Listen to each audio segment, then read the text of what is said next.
Separation is the basic principle of salvation. Separation is the basic principle of sanctification.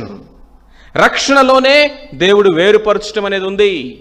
ఎక్కడి నుండి దేవుడు వేరుపరిచాడు? చీకటిలో నుండి ఆశ్చర్యకరమైన వెలుగులోనికి ఆయన మనల్ని వేరుపరిచాడు. శాపములో నుంచి ఆశీర్వాదములోనికి తీసుకుని వచ్చాడు.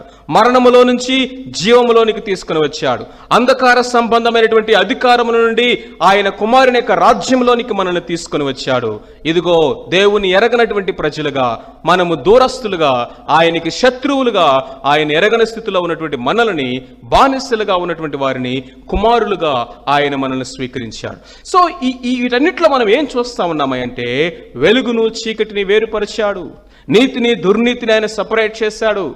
గొర్రెలు మేకలుగా, గురుగులు గోధుమల వలె ఆయన మనల్ని లోకము నుంచి వేరుపరిచాడు.